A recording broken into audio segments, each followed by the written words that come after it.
So here's something that nobody in the health and wellness space is talking about. The reason that you can't stick to your healthy habits has absolutely nothing to do with food. And it has nothing to do with your metabolism, your schedule, or the fact that you haven't found the right plan yet. It has everything to do with how much you believe your own needs matter. And now I know that that might sound like a stretch, but stay with me for the next 20 minutes because what I'm going to share with you today reframes the entire conversation around health in a way that, if it lands the way that I hope, that I think it's going to land, it's going to change how you see yourself, not just your health, but you yourself. We're going to talk about why the hardest part of getting healthy isn't the food or the exercise. It's the moment right before you say, "This is what I need," out loud, and everything in you wants to take it back. We're going to talk about what's actually happening when your habits fall apart. And I promise you, it's not what you think. And we are going to talk about what it actually looks like to build the kind of self trust that makes healthy habits stick, not because you finally found the right motivation, but because you finally started treating yourself like someone who is worth showing up for. Today's episode is for the woman who knows exactly what she needs to do and still cannot make herself do it. Now, if that's you, do not skip this. Welcome to the Total Health and Midlife Podcast, the podcast for women over 40 who want peace with food, ease in their habits, and a body that they don't have to fight with. Hey everyone, welcome back to the Total Health and Midlife Podcast. I am your host, Elizabeth Sherman, and I am really glad that you are here today because I am talking about something spicy. So today I want to talk about something that doesn't get brought up enough in health and wellness. And honestly, when I first made this connection myself, it kind of made me pause. We spend so much time talking about what to eat, how to exercise, when to sleep, and all of that totally matters. I'm not dismissing any of it. But I think what we're really missing is a big piece of the puzzle. And that missing piece is the reason why so many smart, capable women know exactly what they need to do and still cannot make themselves do it. Here's what I mean. When you decide to take your health seriously, like really seriously, not just I'll start over on Monday, but something uncomfortable starts to happen almost immediately. You start realizing that taking care of yourself requires you to start saying things out loud and advocating for yourself that you have never done before. So things like, I have to go to bed, I need to leave, or that restaurant doesn't really work for me. Or the one that will absolutely get you some side eye at the dinner table, I'm going to bed at 9 o'clock. And what I've found, both in my own life and in working with hundreds of women, is that the hardest part of getting healthy isn't the food. It's not the exercise. It's the moment right before you say one of those things out loud when you feel the pull to just go along with what everyone else wants because it's easier, because you don't want to make it weird. Because honestly, who are you to have needs? That feeling, that little internal negotiation that you do just before you put yourself first, that is what we are talking about today. Because I think your health and your sense of self worth are more connected than most people realize. And I think that once you see the connection, the way you think about your health and about yourself starts to shift in ways that make it actually stick. That's what this episode is about. Now, I want to ask you something, and I want you to really think about it. How many times have you started a health goal, a diet, an exercise routine, a plan to stop eating after dinner, and it worked for a little while, and then it just didn't? It petered out or whatever happened. And when it fell apart, what did you tell yourself? Now, if you're like most women that I work with, you told yourself some version of, I have no willpower. I am lazy. I just can't stick to anything. Maybe you figured that you hadn't found the right plan yet. Maybe you told yourself that you would try again starting Monday. Maybe you just quietly filed it under things that work for other people, but not for me. Here's what I want to offer you today. It's not the plan. It was never the plan. The reason your healthy habits keep falling apart has very little to do with food and everything to do with how much practice that you've had putting your own needs on the list. And for most of us, women in our 40s, 50s, and 60s, that number is embarrassingly low. Like, I want you to think about it. From a pretty young age, most of us were rewarded for being agreeable, being the nice girl, being low maintenance, for not making a fuss. We learned in 1,000 small ways that keeping the peace was more important than saying what we actually needed. We saw it modeled for us by the adults in the room, that other people's comfort and needs and opinions and wants come first, that a good woman doesn't inconvenience anyone. And so we got really good at it. We got good at eating what everyone else is eating, even when it doesn't work for us. We got good at staying up late because everyone else wanted to stay out and we didn't want to be a wet rag. We got good at ordering the thing on the menu that doesn't blow up our digestion because we don't want to be the difficult one at the table. And every single time we do that, every single time we override what we need in favor of what someone else wants, it does something to us. Now, it's not something big. It doesn't feel like this big deal in the moment, but it becomes this tiny tear. Like when you snag a piece of fabric and it's such a small pull that you almost don't notice, but you do it enough times and eventually the whole thing unravels. That's what happens to our self advocacy. These micro tears, one after another over years, over decades, and slowly, quietly, they add up to a belief that your needs are not important, that you are not important, that it's easier and maybe even a little bit more virtuous to just go along with what everyone else wants. And then you wonder why you can't stick to a health goal. Well, of course you can't. You've had no practice sticking up for yourself. Health requires that skill constantly. It requires you to say, I need this and mean it, even when someone else is disappointed, even when it makes things awkward, even when the voice in your head is telling you that you are being selfish. And that is a skill. It's not a personality trait that you either have or you don't have. It is a learnable, buildable skill. And your health, the small daily unsexy decisions that you make about food and sleep and movement, is actually one of the best places to practice it. That's the reframe that I want to offer you today. So let's get a little bit personal here for just a second. When I started getting serious about my health, and I mean really serious, not just I'll have salad for lunch serious, I was living in Mexico. So this was actually relatively recent, which, if you've never been, is a culture where dinner happens late and people stay out until 2, 5, 6 in the morning. And saying no to food or drink that someone offers you is basically a social crime. And my partner and I had a whole life built around a certain kind of togetherness. We'd go out for dinner on Saturday night for pizza. We'd go out drinking. We'd stay up late, indulging in all the things together because that's what we did. That was us. So when I decided that I needed to prioritize my bedtime, go to bed at 9, eat earlier, limit my alcohol, change my relationship with alcohol, and then get up the next morning to exercise, I wasn't just changing my habits. I was changing the terms of our relationship. And nobody warned me that that was going to happen. It was uncomfortable.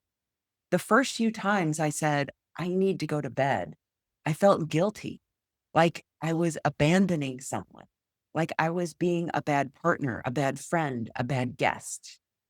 There was this very specific discomfort of being the person at the table who was suddenly not adhering to the rules, who was different, who had needs, who wasn't just going along with the plan. And here's the thing that I noticed: nobody was doing anything wrong. My partner wasn't trying to sabotage me. My friends were not being malicious. They just wanted what they wanted, which is what people do. People are, generally speaking, pretty focused on their own preferences. If I always said yes to pizza, of course, my partner was going to want pizza. That was the deal that we had. I was the one who was changing the terms of the contract.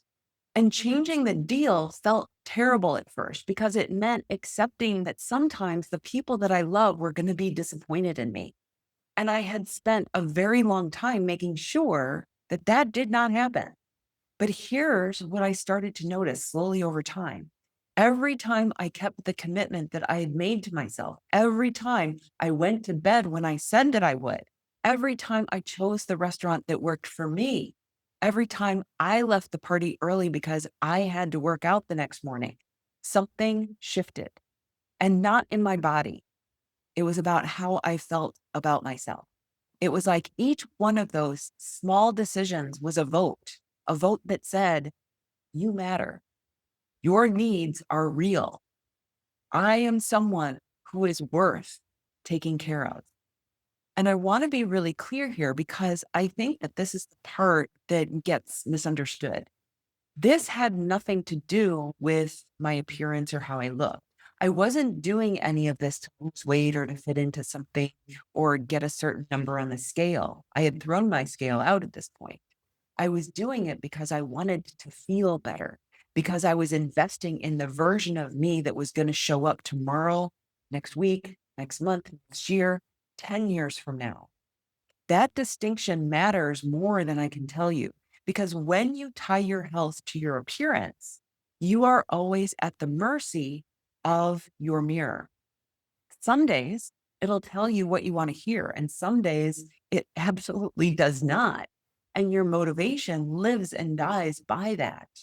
But when you tie your health to how you feel about yourself, to the fact that you are someone who keeps promises to herself, that is something that nobody can take away from you. I remember being younger and looking at women who took care of themselves, who ate well, who exercised regularly, who went to bed at a reasonable hour. And honestly, I judged them. I thought that they were boring, uptight, not fun. And I realize now that what I was actually feeling was insecure. Their self respect made me uncomfortable because it was far from where I was. We just weren't operating at the same frequency, at the same level. And that wasn't their problem or fault. It was all me. And if you have ever felt that way, if you have ever rolled your eyes at someone who ordered the salad or skipped the wine or left the party early, I'm not judging you for that. I totally understand. But I'd also gently ask, what was that reaction actually about? Because sometimes the things that bother us most in other people are the things that we want for ourselves. Now, here's where I'm going to say something that is going to sound completely counterintuitive, and I need you to stay with me. Starting small is not the answer. I mean, it is, but not for the reason that you think. And if I don't explain the reason why behind it, it's just going to sound like another piece of advice that you've already heard and ignored, which fair enough. So let me back up for a second. When most women decide that they are going to get serious about their health, they go big. They sign up for the gym, they commit to going 5 days a week for an hour at a time. They overhaul their entire diet on Monday. They download the app, they buy the groceries, they set the alarm, they go all in, usually from a standing start of doing basically nothing before. And for about 2 weeks, sometimes maybe 3 or a little bit longer, it works. They're doing it. They feel great. They're proud of themselves. And then one day they're exhausted or they're traveling or work blows up or they're just not feeling it and they miss a day. And then they miss another. And then it's been 2 weeks and they haven't been back to the gym. And now it feels too awkward to go back. So they just don't. And then comes the familiar story: I have no discipline. I knew I couldn't do it. I never followed through. Does that sound familiar? Now, here's what's actually happening. It's not a discipline problem. It's a setup problem. They set themselves up to fail by biting off more than any reasonable human could sustain. And then they blame themselves for being human. That is an all or nothing trap.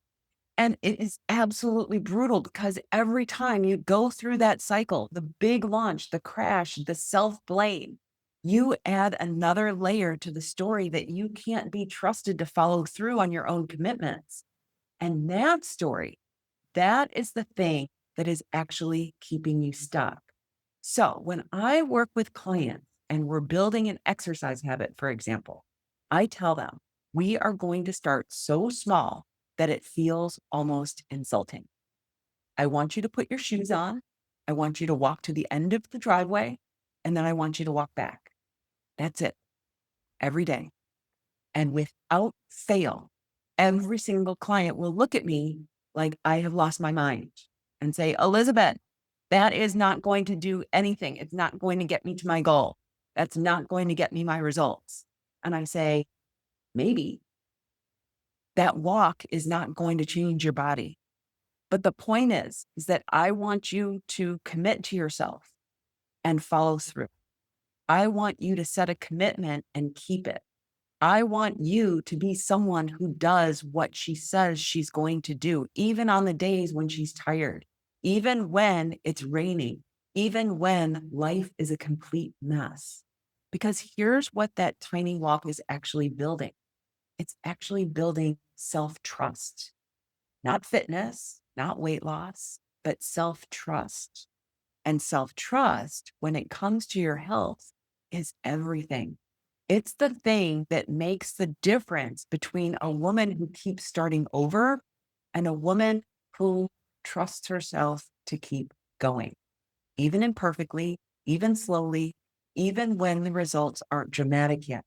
Because when you consistently show up for the commitment that you made to yourself, even a tiny, embarrassingly small commitment, your brain starts to receive a different message. Instead of, I never followed through, it starts to hear, actually, you know what? I do. And that shift, that tiny, quiet shift in how you see yourself is worth so much more than any workout you could have ever done at the gym 5 days a week for 2 weeks before burning out. The small habit isn't the destination. It's the proof that you are someone who can be trusted, proof that when you say you are going to do something for yourself, that you mean it and you actually do it. Proof that your future self, the one who's going to be living in this body in 5 years and 10 years, is someone that you actually care about enough to show up for today. And once you have that proof, once you have a week of it and then a month of it, you can actually build on it gradually and in a way that actually holds up when life starts to get messy and hard, which it will, because it always does. So let's talk about what self-trust actually looks like in practice. Because I think that self-trust sounds like one of those therapy adjacent buzzwords that means something a little bit different to everyone and practically nothing to most people. So I want to make it concrete. There are 3 parts to building the skill of self-trust. That's it, just 3. The first one is setting yourself up for success.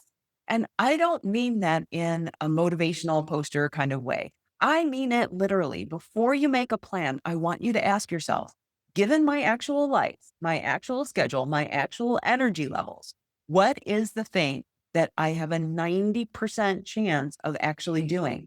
Not what should you be doing, not what did you do when you were 35 and had more time and fewer responsibilities.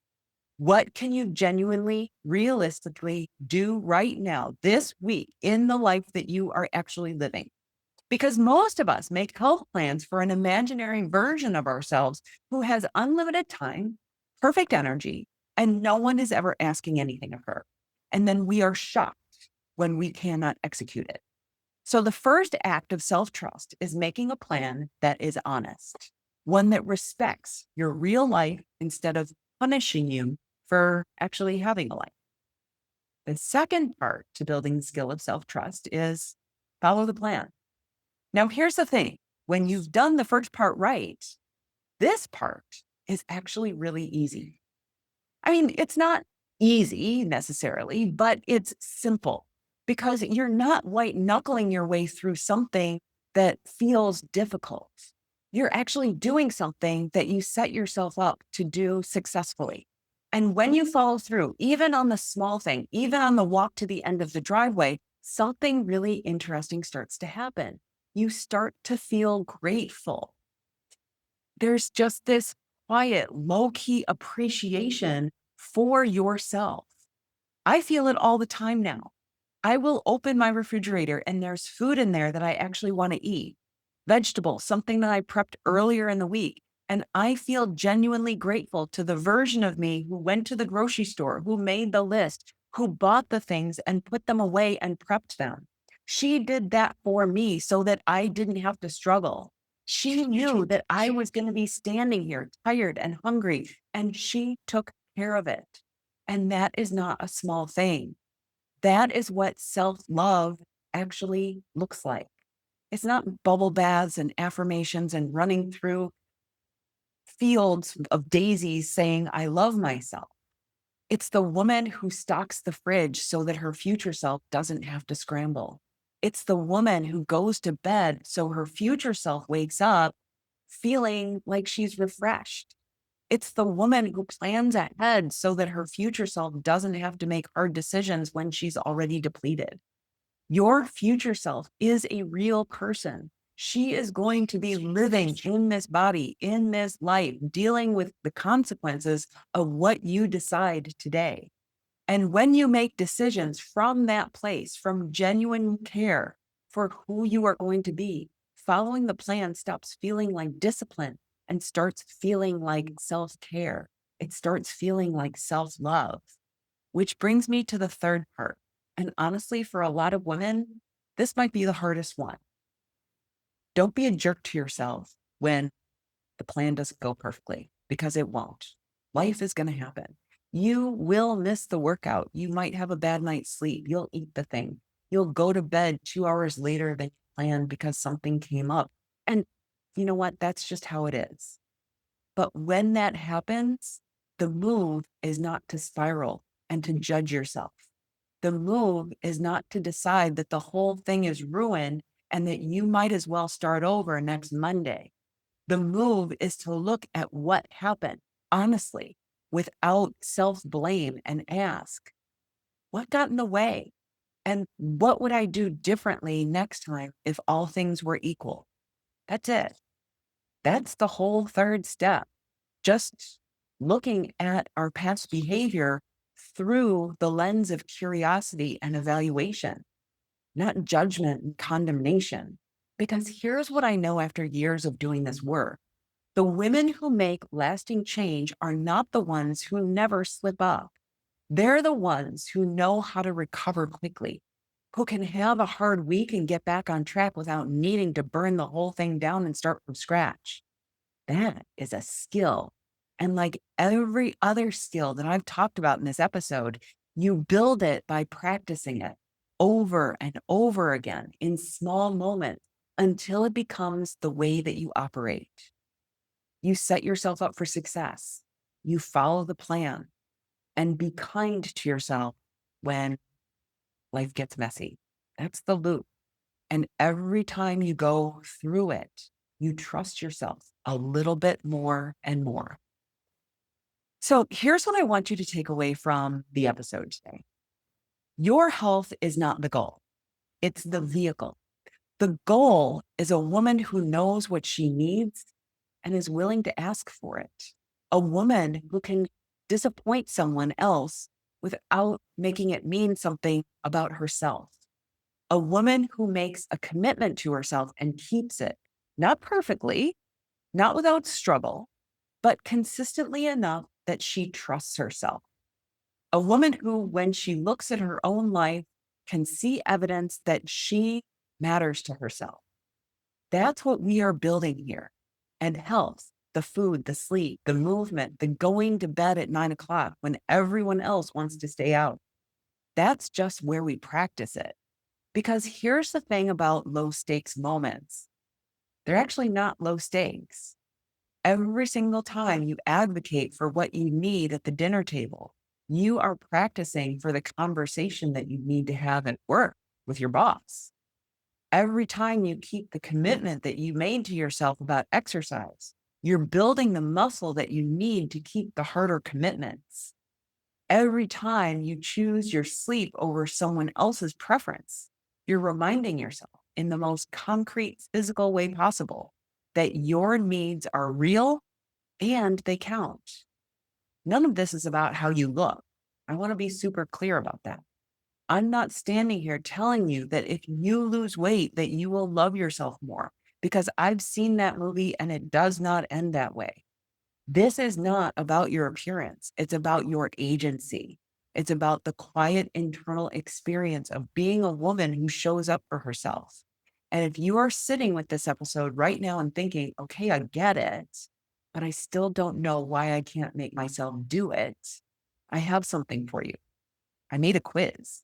It takes about 3 minutes. And what it does is help you to figure out the specific pattern that's getting in your way, because it's not the same for everyone. Now, some women struggle with all or nothing thinking. Some women are great at starting and terrible about continuing. Some women do great when life is calm and fall apart the second life gets stressful. Some women honestly just haven't learned to believe that they're worth the follow through yet. The quiz helps you to figure out which one is your identity. And once you know that, you're not just guessing anymore. You know what to work on first. So you can find the quiz at elizabethsherman.com/quiz. I will put the link in the show notes. It's free, it's fast, and your results go straight to your inbox.